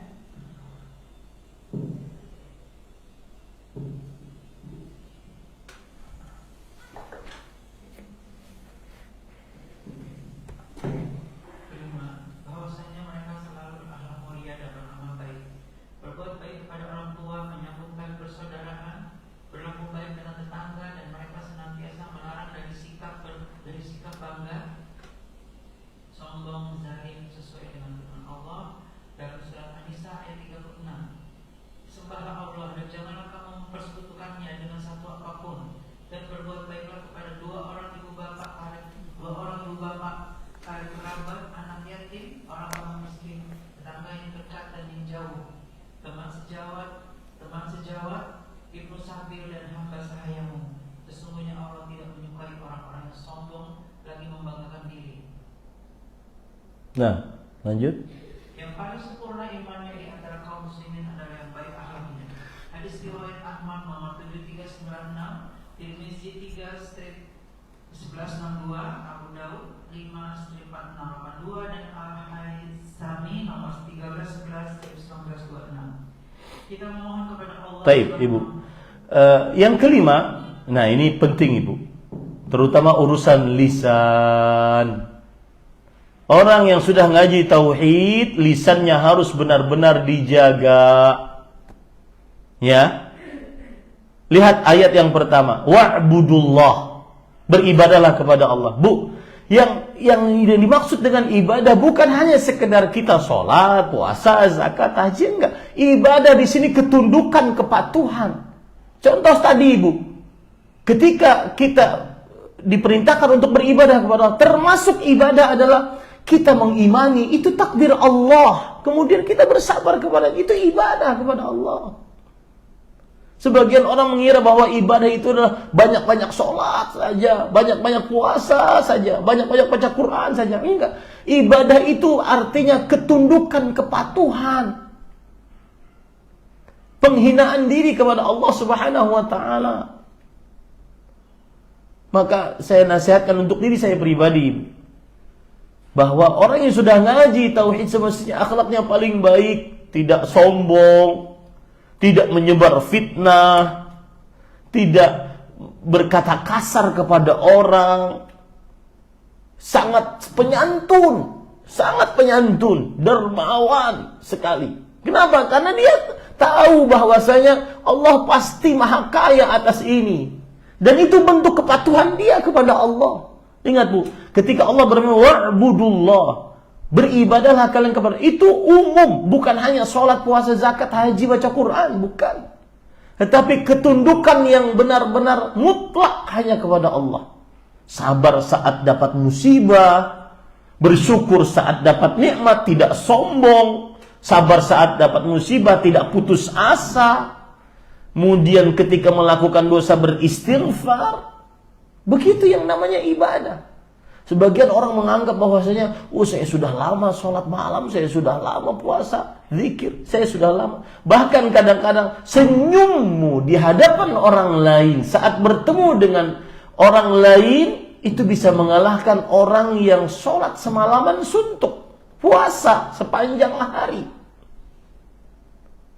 Ini ibu-ibu, saudari-saudari muslimah yang dimuliakan Allah. Orang yang sudah ngaji tauhid, ngaji akidah Ahlus Sunnah wal Jamaah, paling baik akhlaknya, berusaha menjadi paling baik, lisannya selalu dijaga, tidak berbicara untuk hal-hal yang bermanfaat. Ini kadang-kadang sebagian orang karena sudah menganggap dirinya sudah ngaji akidah Ahlus Sunnah wal Jamaah, kemudian menganggap bahwa kunci surga di tangannya, kemudian dia menganggap bahwasanya masuk neraka itu hanya lewat pintu kesyirikan besar. Saya tidak berdoa kepada orang yang sudah mati, saya tidak memakai jimat, saya tidak percaya dukun, sihir, tukang ramal. Sudah selesai berarti urusan saya, pasti surga. Sedangkan lisan tidak dijaga. Bahkan kadang-kadang yang digibahi ustadznya, pengajarnya, teman dekatnya. Bahkan kadang-kadang ghibah itu adalah sesuatu yang harus dilakukan. Tidak akan enak majlis tanpa ghibah. Kadang-kadang kumpul hanya sekedar ingin ghibah. Hei fulan, saya tahu cerita sebenarnya. Kalau ingin tahu, kita kumpul yuk. Nah, langsung itu semangat. Orang sudah ngaji tauhid nggak begitu, ibu. Dia beribadah kepada Allah, ketundukan patuh mutlak hanya kepada Allah. Jaga lisan. Ya, jaga lisan, ibu-ibu, saudara-saudara. Jadi saya nasihatkan sekali lagi nih, untuk lisan-lisan menceritakan tentang buruknya suami. Jangan. Suamimu sudah nafkahimu. Suami sudah sayang kepadamu. Suami sudah bertanggung jawab kepadamu, kamu gibahi lagi. Subhanallah. Ya. Bahkan kadang-kadang istri yang tidak biasa menceritakan tentang suaminya dipaksa, ayo ceritakan bagaimana si fulan, bagaimana si ustadz ini. Enggak usah. Ya, ini ibu-ibu, saudari-saudari muslimah. Nas'alullah azza wa jalla an yaj'alna minhum bimannihi wa karamihi wa alla yuzigha qulubana ba'da idh hadana wa sallallahu wa sallama ala nabiyyina Muhammadin wa alihi wa sahbihi ajma'in. Nah, silakan ibu.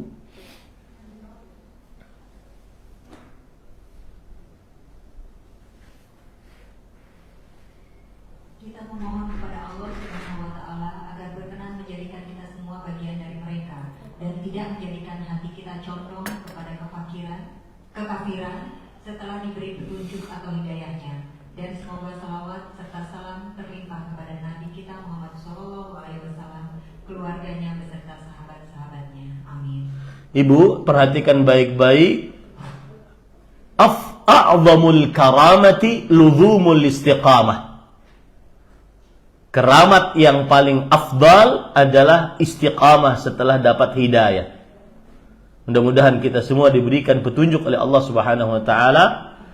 Saya dengan berucap alhamdulillahi awalan wa akhiran pada hari Jumat tanggal 7 Zulhijjah 1445 Hijriah, kita menyelesaikan kitab Min Usul Aqidati Ahli Sunnati wal Jamaah yang ditulis oleh Fadilat Syekh Dr. Saleh bin Fauzan bin Abdullah Al-Fauzan. Dan dengan ini kita menyelesaikan buku ini sekitar 2 tahun 1 bulan, karena kita mulai pengajian ini dari hari Jumat tanggal 10 Dzulqa'dah 1443 Hijriah. Semoga yang disampaikan bermanfaat ibu, dan jazakumullahu khairan saya ucapkan atas perhatiannya, semangatnya, dan juga semangat yang tiada henti saya lihat, karena waktu itu ada kajian saya di mobil, online gitu ya, ya macam-macam lah. Enggak, ini yang 7 tahun. Oke. Ya, kajian kitab ini sekitar 2 tahun 4 bulan 2 tahun 1 bulan. Hari Jumat kita mulai tanggal 10 Dzulqa'dah 1443 Hijriah dan selesai hari Jumat tanggal 7 Dzulhijjah 1445 Hijriah. Inilah petunjuk dari Allah Subhanahu wa taala dan kemudahan dari Allah kita duduk di majelis ilmu setiap hari yang paling mulia di dalam sepekan. Semoga ini menjadi saksi kelak di hadapan Allah Subhanahu wa taala. Diterimanya amal ibadah kita oleh Allah Subhanahu wa taala.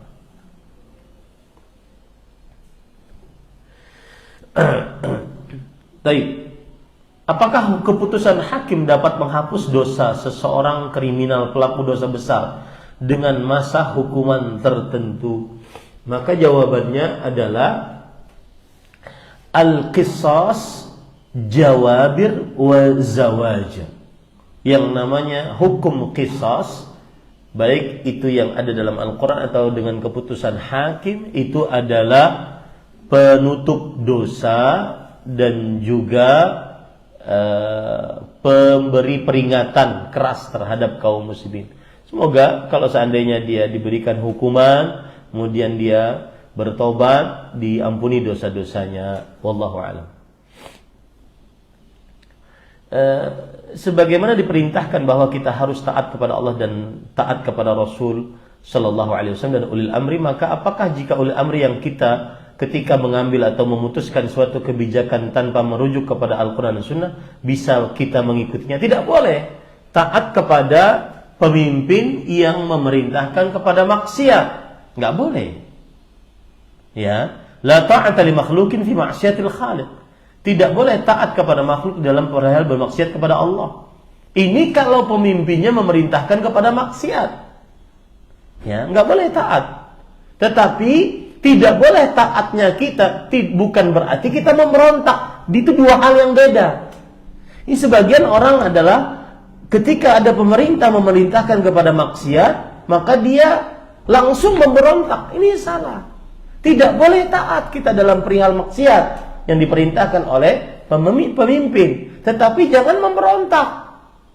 Itu satu. Yang kedua, ketika pemimpin menentukan sebuah keputusan yang tidak berdasarkan Al-Quran dan Sunnah, kadang-kadang itu bukan maksiat, tetapi itu sebuah kemaslahatan yang dilihat oleh seorang pemimpin. Karena memang di dalam Al-Quran dan Sunnah belum ada peraturan yang sedetil itu, misalkan seperti dalam urusan lalu lintas, misalkan belum ada dalam Al-Quran dan Sunnah. Dalam urusan lalu lintas harus pakai helm, harus sesuai dengan traffic light, kan belum ada. Maka itu bukan berarti menyalahi Al-Quran dan Sunnah. Demikian, ya, wallahu a'lam. Jika kita masih punya hutang puasa ketika nanti puasa Arafah, apakah tetap niat puasa sunnah Arafah atau harus niat bayar puasa terlebih dahulu? Maka jawabannya adalah niatnya puasa qadha. Ya, jika dilaksanakan puasa Arafah, maka diniatkan puasa qadha, dan itu insya Allah sudah mencukupi dia berpuasa dan semoga mendapatkan pahala setahun yang sebelumnya, setahun yang sesudahnya. Tapi ini kayaknya agak malas sih. Ya, maksudnya kenapa dipas-paskan gitu? Ya. Kalau kita niatkan untuk bayar puasa di tanggal 9 Dzulhijjah, apakah tetap dapat keutamaan dihapuskan dosa tersebut? Iya, tetap dihapuskan insyaallah taala. Mohon pencerahannya tentang arsy Allah dan kursi Allah sesuai dengan dalil. Jawabannya adalah arsy Allah adalah Allah beristiwa di atas arsy-Nya. Sedangkan kursi sebagaimana dijelaskan oleh para ulama di antaranya Abdullah bin Abbas, maudhi'ul qadamair rahman, tempat Allah Subhanahu wa taala meletakkan kedua telapak kakinya. Wallahu a'lam. Dan dalil-dalil tentang adanya kursi ada dalam surat ayat kursi, kemudian ada dalam hadis tentang menceritakan bahwa besarnya kursi dibandingkan arsy itu seperti sebuah cincin yang dilempar di tengah padang pasir. Cicin itulah kursinya Allah, padang pasir itulah arasy-Nya Allah Subhanahu wa taala. Wallahu a'lam. Saya niat kurban tahun ini tapi belum ada cocok hewannya, jadi masih mencari. Apakah saya terkena larangan potong kuku dan cukur? Jazakumullahu khairan. Jawabannya adalah jika sudah berniat dari awal, iya, dia sudah mendapatkan larangan tersebut meskipun belum memiliki hewan kurban yang cocok. Ya. Nah. Dan kalau mau ikut di pesantren saya juga boleh, tidak mengapa. Ya. Insya Allah cocok korbannya.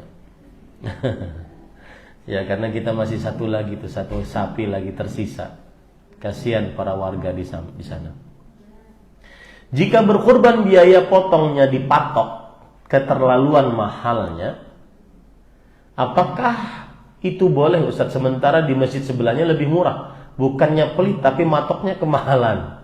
Apakah saya sudah berdosa ngomel bayarnya? Semoga Allah memaafkan saya. Maka jawabannya, ini penting Bu.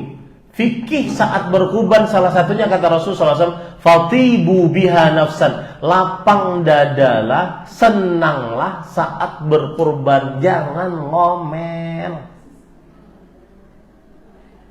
Ya. Fatibu biha nafsan. Saat berkurban tuh senang gitu loh. Senang. Berapa Ustaz harganya ini sekian? Iya, beli aja Ustaz. Senang dia kurbannya itu senang gitu loh. Itu fikih berkurban. Ya, maka mungkin panitia masjid yang sebelah yang ibu ingin beli di situ ada pertimbangan, misalkan dia mengupah jagal bukan dari daging kurbannya, tapi dari upah. Atau misalkan ada konsumsi panitia, atau ada hal-hal lain yang panitia lebih tahu, ya. Wallahu a'lam. Dan dia cuma setahun sekali ibu, dan itu adalah untuk amalan setelah kita mati. Nih perhatikan Bu, saya sering pesan masalah ini. Kehidupan setelah kematian lebih lama daripada di dunia. Coba sekarang ibu lihat, ibunya ibu, bapaknya ibu, kakeknya ibu, neneknya ibu, berapa puluh tahun. Buyut kita, berapa ratus tahun yang sudah meninggal yang lalu. Coba lihat, apa bekalnya mereka di sana. Ya, maka saya pesan Bu, cari amalan yang meskipun kita sudah mati terus mengalir pahalanya. Begitu orang cerdas, amalannya terus mengalir. Termasuk di dalamnya kurban ini, nanti dia akan datang bi adlafiha wa quruniha, kata Rasulullah SAW dalam hadis sahih. Dia datang dengan tanduknya, dengan bulunya, dengan kukunya, untuk menjadi saksi pemberat kelak nanti di hari kiamat, di dalam alam barzakh. Nah, begitu. Yang begitu nggak usah tawar-menawar terlalu banyak. Ya, apalagi mampu. Nanti kadang-kadang sering tawar-menawar, akhirnya beli pas tanggal 9 Dzulhijjah. Datang sapi tanggal 10 Dzulhijjah, kurusnya seperti kambing. Saking tawar-menawarnya, satu Jabodetabek dia cari mana yang paling murah. Tapi giliran beli mobil nggak mikir. Sedangkan kalau dia mati, mobilnya akan ditinggal, jadikan ahli waris. Apa bedanya mujtahid dan fuqaha? Iya Ibu. Kalau ada orang Ustaz, dia saat niat berkurban tapi saat memasuki Dzulhijjah dia belum ada dana, dia pinjam. Dengan penuh keyakinan dan memperdoakan kepada Allah akan mendapatkan bayar. Itu batasannya supaya dia mendapatkan ganjaran pahala yang sesuai hadis itu. Batasan bayar hutangnya itu kapan Ustaz? Iya, tidak ada batasan Bu, kapan dia boleh bayar. Dan sebagaimana pengetahuan, sebagian ulama membolehkan bahwa kalau seandainya waktu mau berkurban tidak ada uang, boleh dia untuk berhutang. Boleh ya Bu, tidak wajib ya, boleh. Melebihi kasih itu nggak apa-apa? Tidak mengapa Ibu, tidak mengapa. Yang penting kan dia kalau berhutang itu kan berarti seakan-akan dia sudah membeli hewan. Cuma nanti dia bayar dengan orang yang menghutanginya. Jadi tidak ada urusan hutangnya dengan kurbannya. Ya. Jadi tidak mesti hutangnya itu harus dibayar saat hari Idul Adha atau hari-hari tasyrik, tidak. Ya, wallahu a'lam. Apa bedanya mujtahid dan fuqaha? Fuqaha ahli fikih. Ya, tidak setiap ahli fikih ahli ijtihad. Dilihat syarat yang 12 tadi. Wallahu a'lam. Apakah bila seorang alim mengatakan ia bisa berbicara dengan orang soleh yang sudah mati karena memiliki karamah, ini ada dalilnya? Apakah ini masuk bab akidah? Iya, ini masuk bab akidah dan ini penyimpangan akidah. Ya, tidak ada dalilnya seorang yang masih hidup di dunia bisa berbicara dengan orang yang sudah mati dan berpindah dari alam dunia ke alam barzakh. Tidak ada dalilnya, wallahu alam. Ketika kita sudah menanyakan suatu permasalahan kepada seorang ustadz, kemudian mendapatkan jawaban kembali dari syekh pengajar di Madinah via medsos, mana yang utama kita ikuti? Ini saya ingin ngajari ibu. Fikih mencari fatwa, bu ya, perhatikan. Fikih mencari fatwa adalah fas'alu ahla dzikri in kuntum la ta'lamun. Bertanyalah kepada ahli ilmu jika engkau tidak mengilmuinya. Kita bertanya kepada seorang yang kita anggap berilmu di bidangnya. Kalau sudah dapat jawaban dan dia menyebutkan dengan dalilnya, maka ambil pendapat tersebut, amalkan, selesai. Ada jawaban lain, sudah, tidak usah ditoleh, meskipun dari yang lain. Makanya saya sering kalau ditanya, saya akan bertanya kepada orang, bu, sudah nanya kepada siapa aja? Kalau sudah nanya, sudah, jangan tanya sama saya. Kenapa? Karena mengasihani si ibu ini agar tidak bingung. Paham, bu? Ya, seperti itu. Ya, wallahu a'lam. Kecuali kalau seandainya dia masih belum yakin dengan jawaban si ustaz tadi. Ya, maka dia bertanya kepada yang dia yakini. Nah, wallahu a'lam. Assalamualaikum warahmatullahi wabarakatuh. Waalaikumsalam warahmatullahi wabarakatuh. Ustaz, aku ingin menanyakan tentang wukuf, Ustaz. Ya. Nah, ini bagaimana, Ustaz? Karena kan pendapat yang jumhur kita mengetahuinya bahwa mengikuti hilal masing-masing. Ya. Tapi ada pendapat di antara Ustaz kita yang harus sesuai dengan wukuf di Arafah. Ketika tidak, maka tidak sah. Ya. Maka yang mana yang baik, Ustaz? Jazakumullah khairan. Bagus pertanyaan. Bu, ini sudah kita belajar tadi. Ini adalah permasalahan apa, Bu? Ijtihad.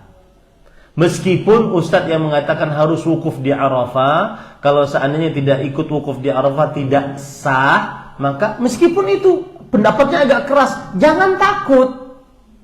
Ya, karena memang konsekuensi khilaf ya seperti itu. Paham, Bu, maksud saya? Konsekuensi perbedaan pendapat seperti itu. Yang satu harus menguatkan pendapatnya, jangan dia ragu. Yang satu juga harus menguatkan pendapatnya. Nah, tinggal ibu-ibu yang masih belajar bertanya kepada siapa? Ambil yang ibu lihat. Ini adalah pendapat yang saya lebih kuatkan kepada pendapat ini. Kenapa? Karena pendapat ini lebih dekat dengan dalil, pendapat ini lebih dekat dengan dalil, atau pendapat ini lebih banyak ulamanya. Seperti itu. Dan seterusnya. Jadi jangan takut kalau seandainya dikatakan tidak sah. Sebagian kaum muslimin kan bingungnya tidak sahnya itu loh, Bu. Iya kan, Bu? Nah, jangan takut. Kenapa? Karena konsekuensi mengambil pendapat adalah kita harus kuat dengan pendapat kita, dengan dalil-dalilnya. Paham ya, Bu ya?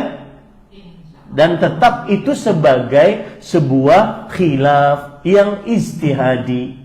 Nah, ibu-ibu, saudari-saudari muslimah, adapun kalau ditanya tentang permasalahan, zat permasalahannya, itu tadi kalau sikapnya kita menghadapi sebuah perbedaan pendapat bagaimana. Kalau ditanya tentang zat permasalahannya dalam permasalahan ini, maka saya pribadi lebih condong kepada pendapat ulama kebanyakan, yaitu likulli baladin ru'yatu. Setiap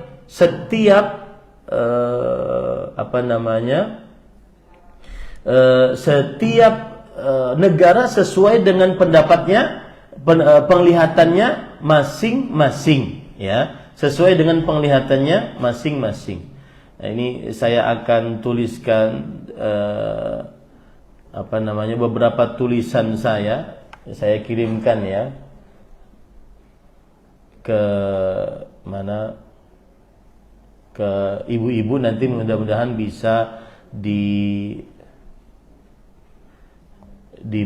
disebarkan. Jadi yang jelas gini Ibu, setiap negara sesuai dengan penglihatannya masing-masing. Ustadz, bukankah itu satu ya?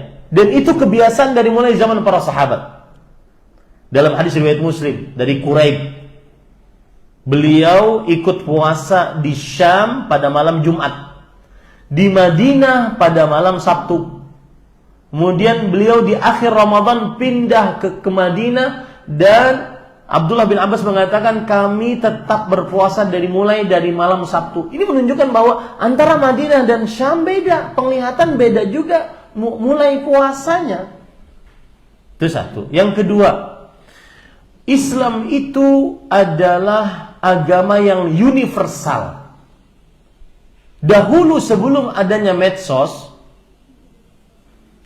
orang di Indonesia mana tahu bahwa tanggal 9 Zulhijjah hari Arafah adalah tanggal ini. Belum ada yang tahu. Betul apa betul? Ya. Lalu bagaimana mereka berlaku? Sesuai dengan penglihatannya masing-masing. Ya. Dan ini yang lebih memudahkan kaum muslimin. Ini yang lebih memudahkan kaum muslimin. Jadi itu dua alasan yang paling utama. Yang pertama itu adalah yang selalu dilakukan oleh para salafus saleh dari mulai semenjak dahulu. Yang kedua itu adalah paling rahmatan lil alamin. Paling mudah dan paling bisa diamalkan oleh seluruh umat Islam sealam semesta. Tidak sesuai. Lalu Ustaz, puasa Arafah bukankah berkenaan dengan hari Arafah? Yang orang wukuf di Arafah, dan wukuf di Arafah yaitu di Arab Saudi sekarang. Maka kita katakan disinilah terjadi perbedaannya. Kita melihat puasa Arafah berdasarkan tanggalnya, bukan berdasarkan wukufnya yang di Arafah, berdasarkan tanggal penglihatannya. Ya, wallahu a'lam. Nah, bagaimana jika kita sudah memberitahu kakak adik kita mengenai syariat-syariat Islam sesuai dengan sunnah Nabi Muhammad SAW, tapi mereka tidak memperdulikan apakah sudah gugur kewajiban kita? Belum, sampai mereka mengerjakan syariat Islam. Jangan mau enaknya sendiri, masuk surga sendiri. Ya, jelaskan kepada keluarga sampai mereka mengerjakannya, dan petunjuk dari Allah Subhanahu wa taala. Wallahu a'lam. Bagaimana jika ada wasiat ingin dikuburkan di pekarangan masjid? Jika harus dipindah, boleh tidak dipindahkan keluar pagar masjid? Maka jawabannya tidak boleh mengerjakan wasiat yang tidak sesuai dengan syariat Islam. Menguburkan di mana? Di luar, di dalam pekarangan masjid sama dengan menguburkan di dalam masjid. Ya, kalau tidak ada pembatas tanah antara tanah kuburan dengan tanah masjid, maka tidak boleh dilakukan. Dikuburkan di pekuburan kaum muslimin. Wallahu a'lam. Saat ini saya sedang berada di toko emas, berencana untuk membeli logam mulia di toko resmi LM. Ternyata tokonya punya ketentuan pembelian harus transfer uang dulu, baru setelah itu petugas ambil LM-nya di ruangan belakang. Jadi setelah saya transfer, petugas akan meninggalkan tempat untuk ambil LM, lalu diberikan kepada saya karena tidak didisplay barangnya. Apakah yang seperti itu masih termasuk satu majelis atau tidak, Ustaz? Iya, masih satu majelis. Karena di situ dia masih ada orangnya yang bertransaksi. Ya, petugasnya saja yang ke belakang untuk mengambilkan. Tapi lebih utama adalah transfer sekalian langsung diberi emasnya pada waktu itu. Kalau memang sudah benar-benar deal harga dan keyakinan untuk membeli, itu lebih jauh daripada syubhat. Wallahu a'lam. Ayah wafat meninggalkan 2 istri dan sekarang istri sirinya tersebut sudah menikah lagi. Yang ingin ditanyakan, apakah istri siri ayah dan satu anak perempuannya apakah mendapatkan hitungan bagi waris? Kalau iya, dapat berapakah bagiannya Ustadz? Namun kami bersaudara 6 orang perempuan dan ibu kami saat ini juga sudah wafat. Saat ayah wafat, kakek nenek tidak ada saudara kandung dan paman juga. Yang saya pahami dari pertanyaan ini adalah ayah wafat meninggalkan 2 istri. Berarti ketika ayah wafat, istri sahnya 2. Betul apa betul? Istri sahnya 2. Ya, maka saat ayah ini wafat, maka dan istri itu masih istri sah, dua-duanya dia dapat harta waris. Istri yang pertama mendapatkan 1/8 dari harta waris karena punya anak. Ya, karena punya anak. Wallahu a'lam.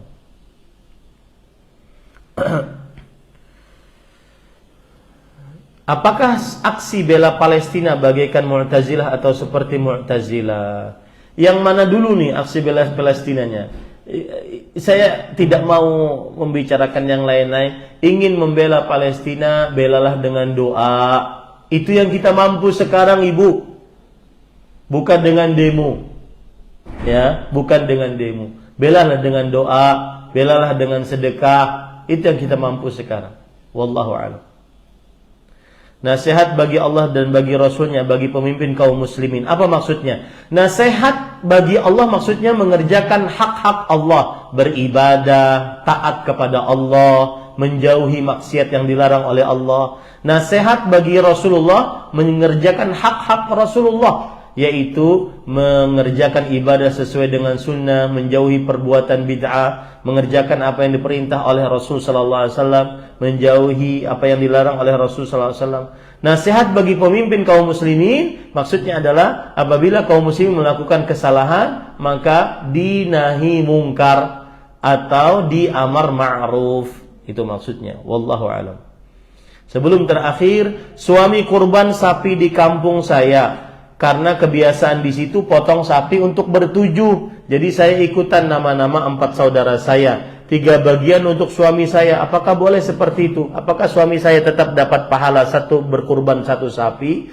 Maka karena sudah dibagi, maka suami hanya dapat 3 bagian sesuai dengan pembagian tadi. Ya, karena 4-nya untuk saudara-saudara yang sudah ditentukan nama-namanya. Wallahu a'lam. Ya. Tadi Ustaz bilang kan kita tidak boleh mengandalkan diri, Ustaz ya. Kita harus selalu mengandalkan Allah dalam segala sesuatu. Ya. Tapi kadang-kadang para motivator kan suka, kamu pasti bisa, yakin, gitu-gitu Ustaz. Ya. Itu untuk memberi semangat kepada anak-anak yang lagi mau ujian atau apa. Itu gimana kita bisa membuat jembatan antara memberi semangat tapi juga tidak melupakan Allah. Sebenarnya yang harus dilakukan oleh motivator muslim adalah dia tumbuhkan kepercayaan diri tapi jangan ujub. Tetap bersandar kepada siapa? Allah. Jadi kamu pasti bisa jika bersandar kepada Allah. Gitu. Berarti dia dianggap sebagai seorang mukim. Menurut pendapat jumhur 4 hari. Meskipun menurut pendapat yang saya lebih condong kepadanya pendapat Abdullah bin Abbas 19 hari. Tapi kita ambil pendapat jumhur, yaitu kalau sudah lebih dari 4 hari, di Madinah biasanya 8 hari, maka dari hari pertama dia sudah sempurna sholatnya. Kemudian di Mekah lebih lagi. Nah, kecuali kalau seandainya dia di tanggal 10, 11, 12, 13. Maka pendapat yang lebih kuat sholatnya yang 4 rakaat diapakan Bu? Diqasar pada waktunya. Itu saja Ibu. Wallahu a'lam. Nah, terakhir Ibu, apakah anak laki yang belum balik umur 12 tahun udah boleh menemani orang tua atau saudara perempuannya untuk safar? Bagaimana jika berangkatnya beda mobil? Misalkan anaknya di bus 1, saudara perempuannya bus 2. Adakah hadis atau asarnya? Maka jawabannya, seorang yang menjadi mahram bagi keluarga perempuan adalah syaratnya sudah baligh. Sudah baligh. Karena yang sudah baligh biasanya bisa menjaga saudari ataupun keluarga perempuannya. Nah, kemudian kalau beda bus, ini namanya bukan menjaga. Itu jaga bus namanya. Bukan jaga keluarga perempuannya, harus bersama. Ya, harus bersama. Namanya juga mahram. Ya, demikian. Rasulullah SAW bersabda, la tusafil mar'a illa wa ma'adhi mahram. Tidak bersafar seorang perempuan kecuali bersamanya mahramnya. Bersamanya mahramnya bukan berarti bisa tulis dua. Ya, tetapi bersamanya di sampingnya, ya, bersamanya gitu. Wallahu alam. Cukup kiranya Ibu? Ada lagi? Ya, dengan ini kita cukupkan kajian min usul aqidat ahli sunnah wal jamaah. Prinsip-prinsip dasar akidah Ahlussunnah wal Jamaah. Saya tinggal menunggu undangan selanjutnya. Kalau tidak ada undangan berarti diganti dengan ustadz yang lain. Ya. Baik, ini yang bisa disampaikan. Semoga yang disampaikan bermanfaat. Sallallahu nabiyana Muhammad walhamdulillahirabbil alamin. Subhanakallahumma wa bihamdik asyhadu an la ilaha illa anta astaghfiruka wa atubu ilaik. Wassalamualaikum warahmatullahi wabarakatuh.